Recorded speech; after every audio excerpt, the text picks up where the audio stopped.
হ্যাঁ রে ৪৯, তুই নাকি ভিডিওতে জানতে চেয়েছিস যে আমি সতী কিনা। আমি নাকি মিস্টার রয়ের সাথে দেখা করে চা খেয়েছি। হ্যাঁ, তুই জানতে চাইছিস? হ্যাঁ রে, তুই যে আমাকে বলছিস যে কি খুব তো সতী সতী।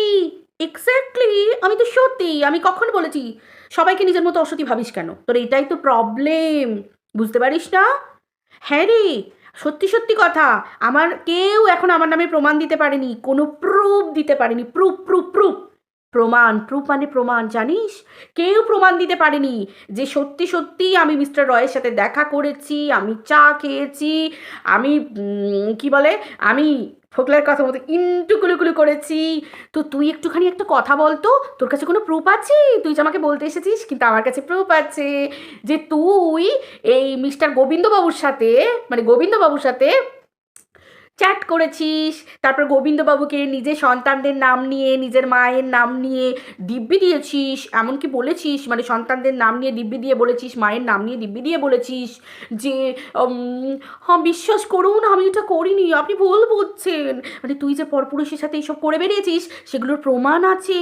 আর এই প্রমাণগুলো জানার পরেও তুই মুখ দেখাতে আসিস। তার মানে বুঝতে পারছিস তোর চামড়াটা কোন জায়গায় নেমেছে? কোথায় নেমেছে তোর চামড়া? অ্যাকচুয়ালি তোর চামড়াই নেই গায়ে। তোর বর জানে তুই এই নোংরামিগুলো করেছিস? হ্যাঁ, তোর বর জানে? তোর তো বান্ধবী বলেই দিয়েছে যে তোর বর কিচ্ছু জানে না, তুই এই নোংরামিগুলো করে বেড়াস পরপুরুষের সাথে, তোর বর কিচ্ছু জানে না। কিন্তু আমি কোথায় যাই, কোথায় না যাই, কবে যাই, আমার বর ছাড়া কি যাই, বা বরকে নিয়ে যাই কি না যাই, সেগুলো আমার বর সব জানে। কারণ আমার পরিবার আছে, আমার স্বামী আছে, আমার কাছে স্বামীই আমার সব। বুঝতে পেরেছিস? আমার পরপুরুষ দরকার লাগে না। আমি ওই এক পুরুষেই আমার শান্তি, ওই আমার জীবন, ওই আমার প্রেম, ওই আমার ভালোবাসা, আমার সব। সাধারণত একটা মেয়ের যেটা থাকা উচিত সেটা আমার আছে। বুঝতে পেরেছিস? আমি আমার স্বামীকে নিয়ে বসে ভিডিও করে বলতে পারবো, সেই ক্ষমতা আমার আছে যে হ্যাঁ গো, বলো তো আজ পর্যন্ত আমি কোথাও তুমি ছাড়া বাইরে বেরিয়েছি কিনা, সেটা বাজার করতে হোক, কেনাকাটা করতে হোক, বাইরে কোথাও হোক, আমি যাবো আর আমার স্বামী জানবে না? মিস্টার রয়ের সাথে আমি দেখা করতে যাবো আর আমার স্বামী জানবে না? আমি ঘর থেকে বেরোচ্ছি, আমার শ্বশুর শাশুড়ি জানবে না? আমি তাদেরকে কই ফেরত দেবো না? আমরা সেই, আমি অন্তত বা আমার পরিবার সেই স্টেটাস, মানে আমার স্টেটাস সেই রকম বাড়িরই বউ। আমি সেরকম বাড়িরই মেয়ে, আমার বাবা মায়ের শিক্ষাই সেরকম। আমি যদি বাজারেও যাই বা দোকানেও যাই বা কোথাও যাই, সেটাও আমি আমার শ্বশুর শাশুড়িকে বলে যাই যে আমি এখানে যাচ্ছি। বুঝতে পেরেছিস? আর তোর বর তোকে বোধহয় বিশ্বাস করে না বলেই ওই জন্য তোর রুমের মধ্যে, ঘরের মধ্যে তোদের ছিচি ক্যামেরা লাগানো। ছিচি ক্যামেরা সাধারণত শুনেছি, শুনেছি মানে কি, আমার বাড়িতে আছে, বাইরে আছে, গেটের বাইরে ভাই, গেটের বিভিন্ন যেখানে যেখানে গেট আছে সেই কর্নারে কর্নারে, ছাদের কর্নারে কর্নারে থাকবে, চারিদিকটা ঘেরা থাকবে। সেটাই তো আছে আমার, তো ঘরে সেখানেই লাগানো আছে। ওই ঘরের ভিতরে কি ছিচি ক্যামেরা লাগিয়ে রাখবো? মা গো মা! তার মানে চিন্তা কর, মানে তোকে এতটুকু ট্রাস্ট করে না। এইটুকু, এইটুকু, এইটুকু, এইটুকু মানে নখের কণার মতো তোকে ট্রাস্ট করেই না। যার জন্য তোর ঘরের ভিতর তোকে সিসিটিভি লাগিয়ে রেখে দিতে হচ্ছে, বুঝতে পারছিস? এরপরেও তুই মুখ দেখিয়ে আবার লোকের সতীগিরি করিস। তুই খুব ভালো করে জানিস যে আমি কোন ফ্যামিলির মেয়ে, কোন ফ্যামিলির বউ, আমার হাজব্যান্ড কীরকম, আমি কীরকম। আরে তোর তো বরাবর আমার হাজব্যান্ড, আমার সংসার, এগুলো নিয়ে তো তোর বরাবর জ্বলন।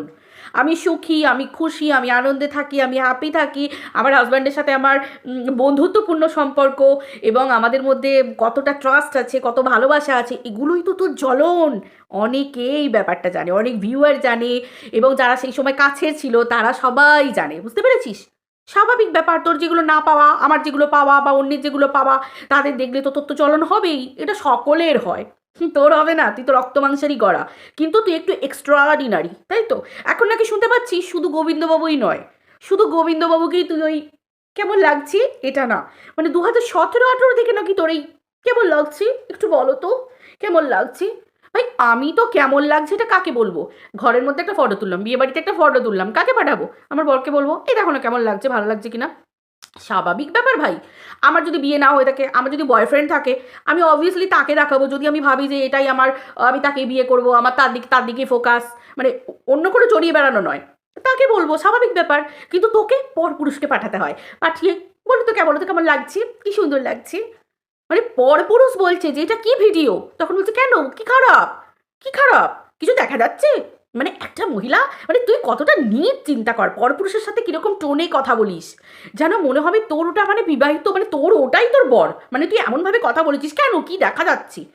ভাই কোনো মহিলা পরপুরুষের সাথে এইরকম ভাবে বলতে পারি যে কেন কি দেখা যাচ্ছে, ভাই ওই জায়গা পর্যন্ত চলে গেছিস, তার মানে তুই তাকে আহ, কোন মানে তোর মনে কোন জায়গায় তাকে দাঁড় করিয়েছিস? আশা করি আমাকে এক্সপ্লেন করতে হবে না, তো তোর ক্ষমতা আছে সেগুলো বলার। আমি তো তোকে চ্যালেঞ্জ করলাম, আমাকে বল, তুই তুই আমাকে চ্যালেঞ্জটা, আমি তোর দিকে চ্যালেঞ্জ ছুড়ে দিলাম, আমি পারবো আমার বরকে বসিয়ে বলতে, পাশে বসিয়ে, যে হ্যাঁ গো তুমি বলো তো যে আজ পর্যন্ত আমি তোমাকে ছাড়া বাড়ির বাইরে বেরিয়েছি কিনা। আর যদি আমি মিস্টার রয়ের সাথে উনি কোথায় থাকেন জানো, বসিরহাট, ওখানে যদি আমি দেখা করতে যাই, যেটা পোকলা বলেছি, আমার বর্ধমান থেকে বসিরহাট কত দূর? অনেক, অনেকটা সময়। তাহলে আমাকে একটা দিন অতটা সময় বাড়ির বাইরে বেরোতে হবে, যেতে হবে এবং আসতে হবে, ঠিক আছে? তার মানে অতক্ষণ সময় আমি আমার স্বামীকে, আমার পরিবারকে ধোকা দিয়ে থাকতে পারবো না, মানে আমি এক্সপ্লেন করছি ব্যাপারটা, থাকতে পারবো না। তার মানে আমার স্বামী সেটা অবশ্যই জানবে, এবং আমি যদি অত সময়েও যাই, আমাকে বাড়িতে আমার বাচ্চা আছে একটা সন্তান, সেই সন্তানকে রেখে পরিবারকে বলে, আমার স্বামীকে বলে আমাকে একা একা বেরোতে হবে, নিশ্চয়ই আমি ইন্টুগুলো করতে যাবো, চা খেতে যাবো, ঘুরু করতে যাবো, কেমন লাগছে বলো জিজ্ঞাসা করতে যাবো, নিশ্চয়ই আমি আমার বরকে সঙ্গে করে নিয়ে যাবো না। তো তাহলে সেই সমস্ত কৈফিরত আমি তাকে দেবো, আমার পরিবারকে দেবো, তার মানে আমার সবাই জানবে যে আমার বৌমা বা আমার বউ বা আমার মা বাবা জানবে আমার মেয়ে এত ঘন্টা সময় বাইরে ছিল, তাহলে আমার বাড়ির লোক তো সেটা জানবে। কি রে, আমি তো সব কিছুর কৈফিয়ত দিতে পারবো, আমার বরের সামনে আমি বসে ভিডিও করে বলতে পারবো। তোর ক্ষমতা আছে তোর বরের সামনে বসে ভিডিও করে বলা যে তুই এই কাজগুলো করেছিস, তোর বরকে বলতে পারবি যে হ্যাঁ গো দেখো না সবাই আমাকে নিয়ে এরকম বলছে, তুমি একটা স্টেপ নাও না গো, স্টেপ।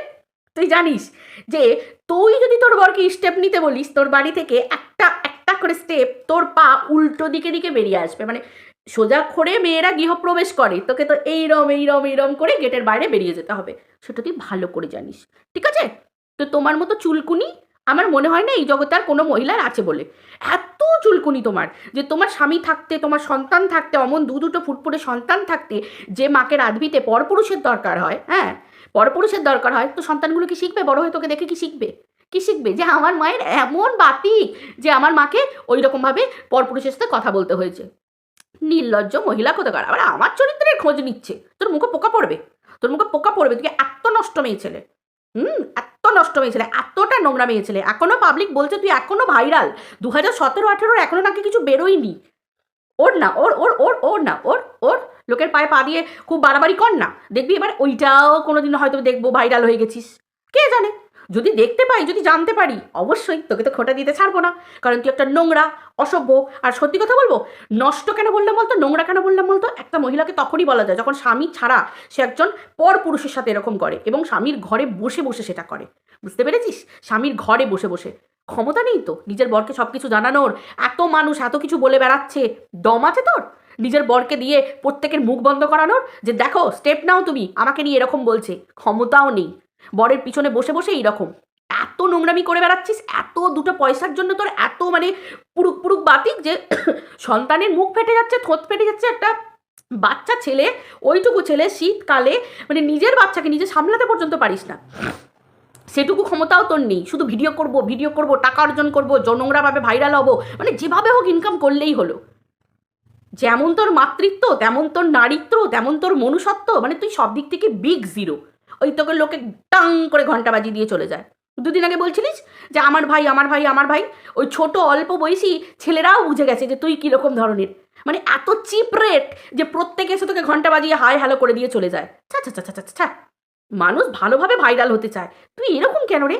এত জঘন্য কেন, এত নোংরা কেন তুই এরকম ধরনের? না ভালো মা হতে পারলি, না ভালো একটা সন্তান হতে পারলি, না ভালো বউ হতে পারলি, হ্যাঁ? স্বামী বিশ্বাস করে বাড়িতে রেখে যায়, দুটো সন্তান মানুষ করছিস, সংসারে আছিস, ঠিক আছে কন্ট্রোভার্সি করছিস কর, এত নোংরা কেন? ভিতরে পাবলিক তোকে এত কিছু তোর পুঁটুলি বার করছে, তা পুঁটুলিতে জিনিসপত্র না থাকলে পাবলিক পুঁটুলি খুলছে কি করে? আমরাও তো ভাই ভিডিও করছি, আমাদের নামে কে কটা নোংরা কথা বলতে পেরেছে? স্বামী সন্তান নিয়ে সংসার করছি, কন্ট্রোভার্সি করছি, তো ভিডিও করছি, তুই আমাকে ভিডিও করে এরকম করে বললি, আমার চরিত্র নিয়ে বললি, আমি ভিডিও করে তোর চরিত্র এক্সপ্লেন করে দিলাম, তাও আমি তোর ঘরে ঢুকে দেখতে যাইনি, সোশ্যাল মিডিয়ায় তুই এই কথাগুলো নিয়ে ভাইরাল, সেই কথাগুলোই তোকে আবার শুনিয়ে দিলাম, বুঝতে পেরেছিস?